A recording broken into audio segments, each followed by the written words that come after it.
मुंबई शहर में कई मशहूर सिनेमा हॉल हैं, लेकिन उनमें से एक सिनेमा हॉल, प्रकाश थिएटर, अपनी भूतिया कहानियों के लिए प्रख्यात है। यह हॉल अब पुराना हो चुका है, परंतु एक समय था जब यह पूरे शहर का सबसे प्रतिष्ठित सिनेमा हॉल हुआ करता था। यहाँ पर बड़ी बड़ी फिल्में रिलीज होती थीं और हर शो हाउसफुल रहता था। लेकिन फिर अचानक एक हादसा हुआ जिसने इस हॉल को हमेशा के लिए बदनाम कर दिया। सन 1985 में एक खास रात को प्रकाश थिएटर में एक बड़ी फिल्म का प्रीमियर था। फिल्म इंडस्ट्री के बड़े सितारे इस इवेंट में मौजूद थे और सिनेमा हॉल खचाखच भरा हुआ था। फिल्म का पहला शो जैसे ही शुरू हुआ, थिएटर में अचानक आग लग गई।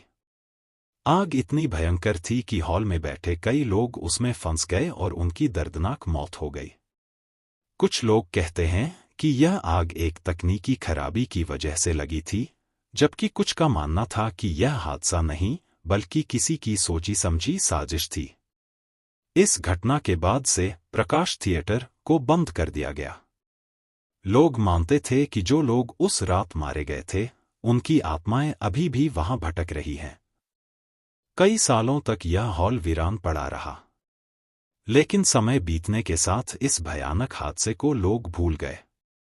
और फिर 30 साल बाद एक नई कंपनी ने इस हॉल को पुनः खोलने का फैसला किया। सिनेमा को पूरी तरह से रीमॉडल किया गया और इसे एक नया नाम, नया प्रकाश थिएटर, दिया गया। हॉल का नया मालिक, विक्रम, एक महत्वाकांक्षी बिजनेसमैन था। उसने इस थिएटर को फिर से चमकाने के लिए बहुत पैसा लगाया था। लेकिन जब थिएटर को नए सिरे से शुरू किया गया, तभी अजीब घटनाएं होने लगीं। विक्रम को कई बार थिएटर के अंदर अजीब आवाजें सुनाई देती थी। कभी हॉल के अंदर सीटों के पीछे कुछ सरसराहट महसूस होती, तो कभी दीवारों पर हल्की सी खरोंच के निशान दिखाई देते। उसे यह सब मामूली बातें लगीं, इसलिए उसने ज्यादा ध्यान नहीं दिया। एक दिन जब हॉल में पहली फिल्म का शो चल रहा था, तब अचानक स्क्रीन पर फिल्म रुक गई और पूरा हॉल अंधेरे में डूब गया। प्रोजेक्टर खराब हो चुका था, लेकिन उसे ठीक करने के लिए जब तकनीशियन अंदर गया, तो वह चीखता हुआ भागकर बाहर आया। उसकी हालत बहुत खराब थी। उसने बताया कि जब वह प्रोजेक्टर के पास गया, तो उसे वहां एक परछाई दिखाई दी। वह परछाई मानो किसी इंसान की थी, लेकिन उसका चेहरा बेहद भयानक और डरावना था। विक्रम ने इस घटना को इग्नोर किया, लेकिन हफ्ते दर हफ्ते थिएटर में ऐसी अजीब घटनाएं बढ़ने लगीं।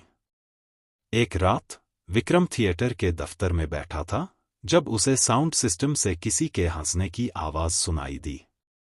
वह चौंक गया क्योंकि हॉल में कोई भी नहीं था। उसने अपने सिक्योरिटी गार्ड को भेजा, लेकिन वहां कुछ नहीं मिला।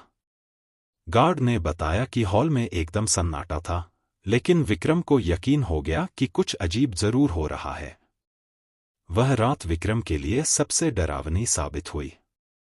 आधी रात को वह अपने केबिन में बैठा थिएटर के अकाउंट्स देख रहा था, तभी अचानक पूरे हॉल की लाइट्स अपने आप जलने और बुझने लगीं। विक्रम ने सोचा कि शायद यह कोई इलेक्ट्रिकल खराबी है, लेकिन तभी उसे हॉल से किसी के रोने की आवाज सुनाई दी। उसने बाहर जाकर देखा, लेकिन वहां कोई नहीं था। फिर उसे मंच के पास एक धुंधली परछाई दिखाई दी। विक्रम के रोंगटे खड़े हो गए। वह परछाई धीरे धीरे उसकी तरफ बढ़ रही थी। उसकी सांसें तेज हो गईं और अचानक वह परछाई गायब हो गई। अगली सुबह विक्रम ने थिएटर के पुराने कर्मचारियों से पूछताछ की। एक बूढ़े कर्मचारी ने उसे बताया कि सन 1985 में लगी आग के बाद से यहाँ कई लोगों की आत्माएं कैद हो गई थी।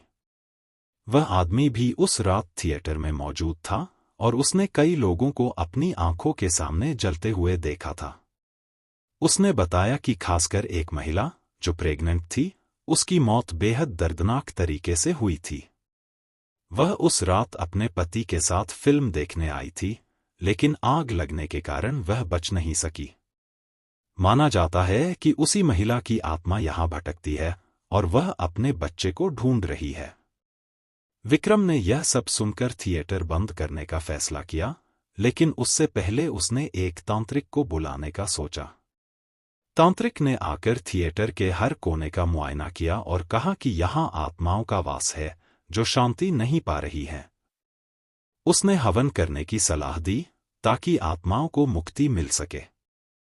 हवन के बाद कुछ दिनों तक सब कुछ सामान्य रहा, लेकिन फिर एक रात जब विक्रम हॉल के बाहर जा रहा था, उसे फिर वही आवाजें सुनाई दी। इस बार आवाजें ज्यादा तेज और स्पष्ट थीं। विक्रम को एहसास हुआ कि भूतिया ताकतें इतनी आसानी से इस जगह को छोड़ने वाली नहीं थी।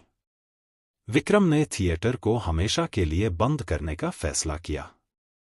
अब नया प्रकाश थिएटर एक खंडहर बन चुका है जहां कोई भी जाने की हिम्मत नहीं करता। लोग आज भी कहते हैं कि अगर आप वहां रात को जाएं, तो आपको हॉल के अंदर से रोने और चीखने की आवाजें सुनाई देंगी, मानो कोई आपको वहां बुला रहा हो। मुंबई की यह कहानी आज भी लोगों के दिलों में दहशत भर देती है और प्रकाश थिएटर की यह दास्तान भूतिया कहानियों में एक प्रमुख स्थान रखती है।